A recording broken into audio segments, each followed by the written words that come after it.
As many of you know, I have a beach house in Florida along the Gulf of Mexico. Recently, 3 people were attacked by a shark on the same day, and 5 drowned after getting caught in a rip current. The shark attacks were rare, but the drownings due to the riptides here, sadly, are not. 3 of the people who drowned were young men who decided to go out for a late-night swim at dusk when sharks are most active and aggressive for feeding, just weeks after the shark attacks in the same area where they were swimming. Further, there are warning signs everywhere down here about the riptides, including the double red flags posted along the beach the night of the drownings, alerting people to not go into the water. My heart breaks for those who died, and yet a part of me can't help but recall the Einstein quote, "Two things are infinite, the universe and human stupidity," and I'm not sure about the universe.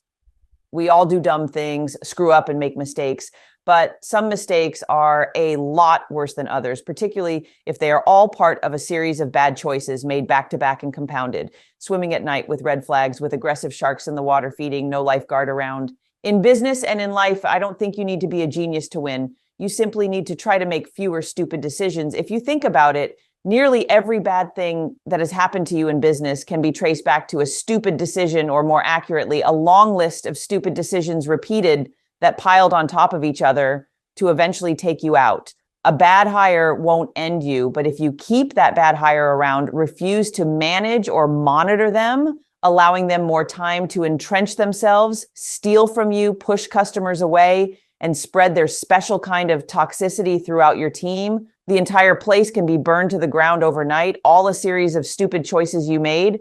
Compound that with a second bad hire because you still never learned the skills of building, managing, and leading a team, and you're setting yourself up for a future of misery, stress, anger, frustration, and less than stellar financial performance.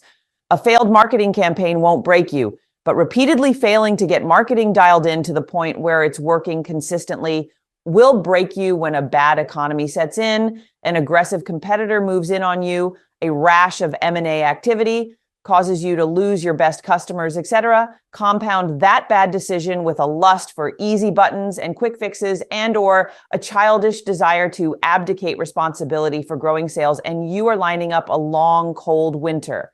I know a lot of people who live paycheck to paycheck and swear it's because they aren't good at math.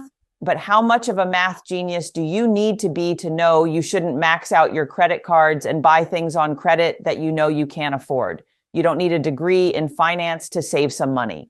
On a daily basis, you get up and go to work or to your business and are likely to be doing the same things you've always done in the same way. If you're doing smart things, that's good. If you're repeating stupid things, you're only making life harder on yourself and others, and eventually the house of cards will topple down on your head. Might I make a suggestion? How about making a list of everything you're habitually doing on a day-to-day basis and asking yourself whether or not you still should be doing it the way you are, or even doing it at all? Is there a better way? Is there a more strategic approach you can take? A small incremental shift of good decisions and improvements will compound over time and pay off big. But so does dumb shit you repeatedly do. And by the way, most of the difficult stuff has already been figured out and summarized in books, seminars, and training sessions, like on our member dashboard. Why anyone would try to accomplish a difficult goal without investing time into learning what not to do and gathering data, facts, and blueprints for success is beyond me. That truly is the definition of stupid multiplied.